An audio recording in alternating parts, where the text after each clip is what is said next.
السلام علیکم six class, کیا حال ہے آپ سب کے؟ امید کرتی ہوں کہ آپ ٹھیک ٹھاک ہوں گے، خیر خیریت سے ہوں گے، اور خوش آمدید کہتی ہوں ISES کی طرف سے۔ اور یہ بھی امید کرتی ہوں کہ آپ کے لیکچرز، آپ کی چھٹیاں، آپ کا کام بہت اچھے سے جاری و ساری ہے۔ اور آج ہم لیکچر نمبر 9 جو کہ حج کے بارے میں ہے وہ پڑھیں گے۔ بہت سی ایسی چیزیں ہیں جو آپ کو نہیں پتہ ہوں گی اور آج ہم کو سیکھنے کو ملیں گی، تو آج ہم اس کی ریڈنگ کریں گے۔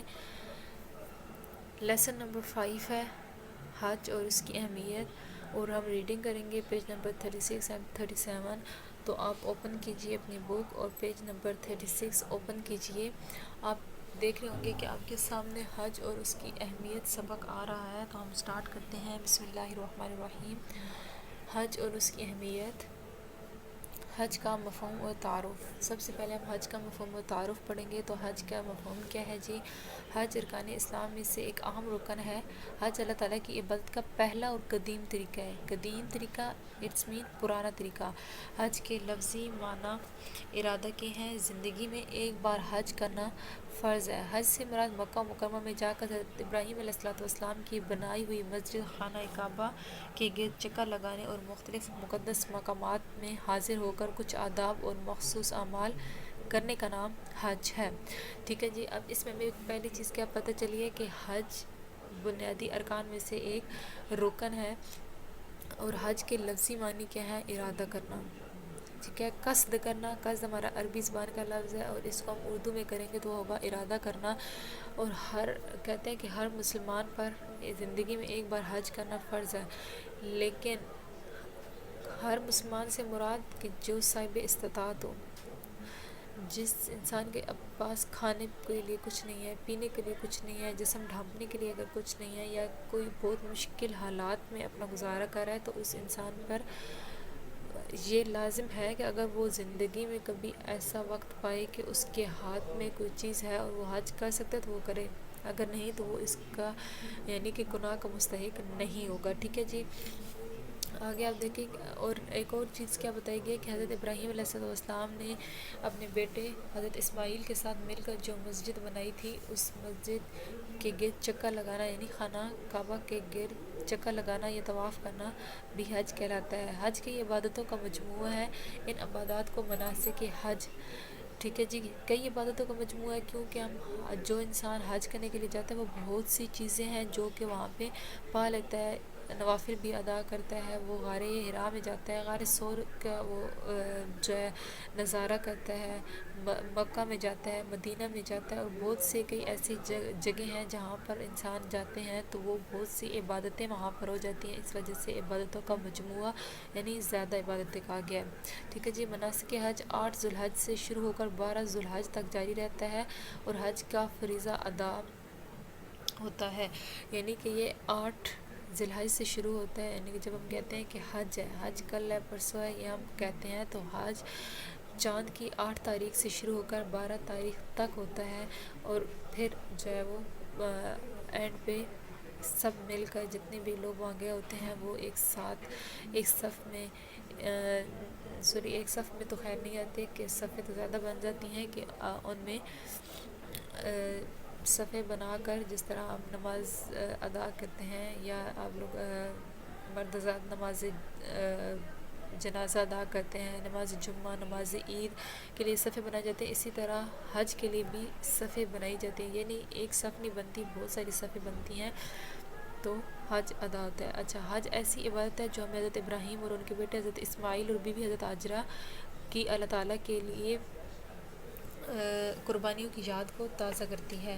حضرت ابراہیم اور حضرت اسماعیل نے مل کر خانہ کعبہ کی تعمیر کی۔ حضرت ابراہیم علیہ السلام نے اللہ تعالیٰ سے دعا کی تھی۔ اچھا، اس میں ایک اور چیز کیا ہے کہ یہ ہمیں اس چیز کی یاد تازہ کراتی ہے کہ حضرت ابراہیم اور حضرت اسماعیل نے مل کر کیا کیا تھا کہ اس جگہ کو تعمیر کیا تھا، اور ان کی جو بیوی حضرت ابراہیم کی بیوی اور حضرت اسماعیل کی جو والدہ تھیں حضرت ہاجرہ رضی اللہ تعالیٰ عنہ، وہ ان کی قربانی، یعنی کہ جب حضرت ابراہیم نے خواب میں دیکھا تھا کہ حضرت اسماعیل کو قربان کر دیا جائے، تو حضرت ہاجرہ نے اس چیز سے پیچھے نہیں ہٹی تھی، بلکہ انہوں نے اپنے شوہر کا ساتھ دیا تھا اور فرمایا تھا کہ آپ ان کو قربان کر دیں. ٹھیک ہے جی. تو حضرت ابراہیم نے کیا دعا کی تھی, آئیے ہم یہ دیکھتے ہیں. حضرت ابراہیم نے دعا کی کہ اور کہ ان کے اعمال کو یعنی وہ جو عمل کرتے ہیں ان کے عمل کو قبول کیا جائے اور ان کی اولاد سے فرمانبردار لوگ پیدا ہوں. انہوں نے مکہ مکرمہ کو امن اور ثمرات کا شہر بنانے کی بھی دعا کی. اللہ تعالیٰ نے ان کی دعائیں قبول فرمائی. ہر سال لاکھوں فرزندان توحید و رسالت دنیا کے ہر ملک سے حج کے لیے اللہ تعالیٰ کے گھر میں جمع ہو کر ان کی قربانیوں کی یاد کو تازہ کرتے ہیں. ٹھیک ہے جی. یہ دعا ہے جو کہ آپ نے بہت اچھے طریقے سے یاد کرنی ہے, اور یہ دعا لفظ با لفظ آپ کو یاد ہونی چاہیے. اس میں آپ نے کوئی بھی ایکسٹرا چیز نہیں لکھنی. نیکسٹ آپ دیکھیں گے حج کی اہمیت و فضیلت, یعنی کہ اس میں حج کی اہمیت بھی بیان کی گئی ہے اور اس میں فضیلت بھی بیان کی گئی ہے. تو ہم پڑھیں گے کہ حج ایک عظیم اور عالمگیر عبادت ہے. لاکھوں مسلمان ایک مرکز پر جمع ہوتے ہیں اور ایک جیسا لباس پہن کر حج کا مبارک فریضہ ادا کرتے ہیں. مسلمانوں میں محبت اور اتحاد کی بھی علامت ہے. حج پر جانے کے لیے صاحب استطاعت ہونا ضروری ہے. ہر اس شخص پر حج فرض ہے جس کے پاس اہل خانہ کے اخراجات کے علاوہ مکہ مکرمہ جانے کے لیے سواری اور رہائش کے لیے مال موجود ہو. اب دیکھیں یہی چیز ہم نے شروع میں پڑھی تھی کہ جو انسان صاحب استطاعت ہے اس پر حج لازم ہوگا. جو انسان کھانے کو قاصر ہے, جس کے پاس پینے کو کچھ نہیں ہے یا اپنے اہل خانہ کو دینے کے لیے کچھ نہیں ہے, تو اس انسان پر حج فرض نہیں ہوگا. اچھا, اس کے ساتھ یہ معلومات ہم پڑھیں گے کہ خدا ہر روز اپنے حاجی بندوں کے لیے 120 رحمتیں نازل فرماتا ہے. سبحان اللہ. جس میں 60 ان کے لیے ہوتی ہیں جو بیت اللہ کا طواف کرتے ہیں, 40 ان کے لیے ہوتی ہیں جو وہاں نماز پڑھتے ہیں, اور 20 ان کے لیے جو صرف خانہ کعبہ کو دیکھتے ہیں. دیکھیں کتنے مزے کی معلومات ہمیں ملی ہے کہ 120 رحمتیں اللہ تعالیٰ نازل کرتا ہے, اور کس بندے پر کتنی نازل فرماتا ہے وہ بھی ساتھ میں بتایا گیا ہے.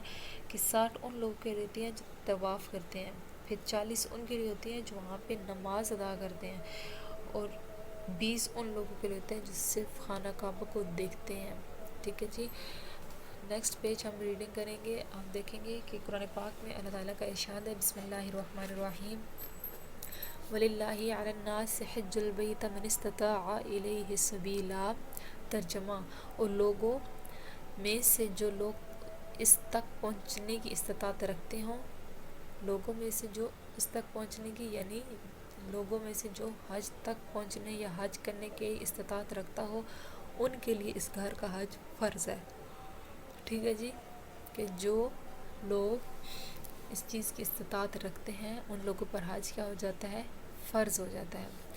نیچے آپ دیکھیں گے آپ کے سامنے آ رہا ہے جی, حج ایسا مبارک عمل ہے جو آدمی کے پچھلے تمام گناہوں کی معافی کا ذریعہ ہے.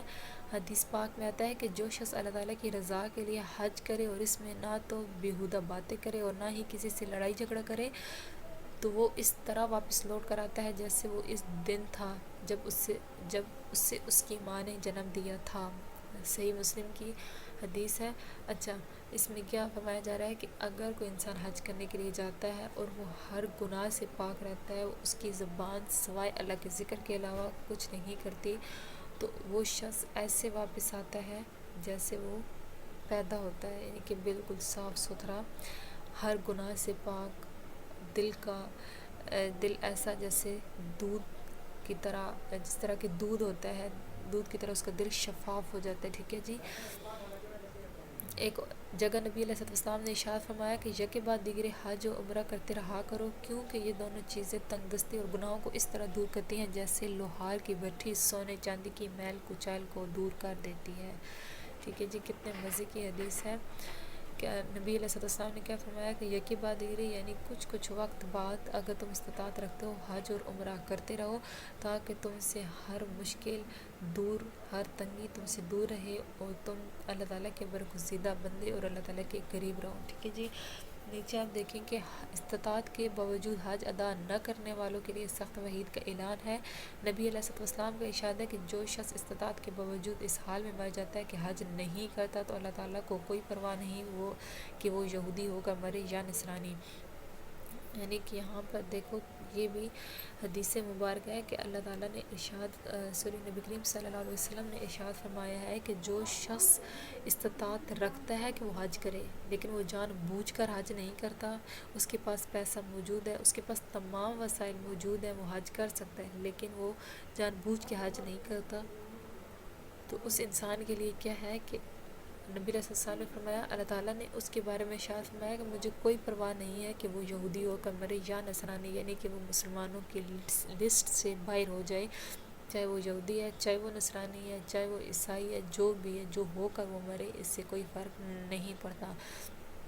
ساتھ ہی آپ کے سامنے آ رہے ارشاد باری تعالیٰ، اور لوگوں میں حج کا اعلان کر دیجئے، وہ آپ کے پاس دور دراز مقام سے پیدل اور اونٹوں پر سوار آئیں گے۔ ٹھیک ہے جی، سورہ حج یہ آیت مبارکہ کا ترجمہ ہے۔ بہتر ہے کہ آپ اس کو یاد رکھیں، اگر یاد نہیں کر سکتے، بلکہ بہتر ہے زیادہ کہ آپ اس ترجمے کو یاد رکھیں۔ آیت مبارکہ یہاں پہ نہیں لکھی ہوئی تو آپ اس کو یاد کریں۔ اچھا، نیکسٹ ہے جی حج کی حقیقت۔ حج کا طریقہ اس لیے مقرر کیا گیا تھا کہ لوگ اللہ تعالیٰ کی بندگی کا اقرار کریں، خواہ وہ کسی قوم اور کسی ملک سے تعلق رکھتے ہوں، سب کے سب ایک مرکز خانہ کعبہ سے وابستہ ہو جائیں گے اور ہر سال یہاں جمع ہو کر اس مرکز کے گرد طواف کریں۔ حج کے لیے لوگوں کو جمع کرنے کا مقصد یہ ہے کہ لوگ اللہ تعالیٰ کی وحدانیت کا پرچار کریں اور ہر ادنیٰ و اعلیٰ اور رنگ و نسل کا فرق مٹ جائے۔ یعنی کہ حج کی حقیقت کیا ہے؟ حج کی حقیقت یہی ہے کہ سب کے سب ایک مقام پر جمع ہوں گے، اس میں کوئی بھی ایسا نہیں ہوگا جس کو کسی ایک دوسرے پر فوقیت حاصل کرے گا، نہیں، کوئی کسی طرح کا بھی نہیں ہوگا، بلکہ جو جیسے ہوں گے ویسے کے ویسے رہیں گے، اور یہی مقصد ہے، یہی حقیقت ہے کہ حج اسی لیے ادا کیا جاتا ہے۔ ٹھیک ہے جی، نیکسٹ آپ کا ہوم ٹاسک کیا ہے؟ آپ نے page number 38 per fillings the blank ہے، آپ نے وہ سولو کرنی ہے، اور پیج نمبر 39 پہ ایم سی کیوز اور کالم ہے جو کہ آپ نے اپنی بک پر ہی سولو کرنے ہیں۔ اور میں پھر ایک مرتبہ آپ سے کہہ رہی ہوں کہ اگر آپ کو کوئی فلنگس دی بلینک، ہم ایک لیکچر اس پہ تیار کریں گے کہ ہم just Hare fillings the blank, M C cues اور جو باقی ہماری ایکسرسائز میں جو چیزیں آ رہی ہیں ہم ان کو لیں گے، ہم ان کو کریں گے تاکہ آپ کے لیے یہ چیز ایزی رہے۔ میں نے یہ چیز آپ کو کروائی اس لیے نہیں ہے، میں دیکھنا چاہتی تھی کہ آپ میں کون کون ہے جو ریڈنگ کو غور سے سن رہے، کیونکہ ہماری کوئی چیز ایسی نہیں ہے جو ریڈنگ سے ہٹ کے ہو۔ ہمارے ایم سی کیوز، ہمارے کالم، ہمارے فلنگس دی بلینک، ہمارے true false, each and everything ہمارے لیسن میں سے ہی ہے، تو آپ کوشش کریں کہ آپ کو کرنی چاہیے، بٹ ہم ایک دفعہ اس کو ضرور ریوائز کریں گے۔ جو چیز آپ کو نہیں سمجھ آئی ہوگی، جو چیز آپ نے نہیں کی ہوگی، ہم وہ اس میں ایڈ کر دیں گے۔ آپ اپنا بہت سارا خیال رکھیے گا، ملتے ہیں اگلے لیکچر میں۔ اللہ حافظ۔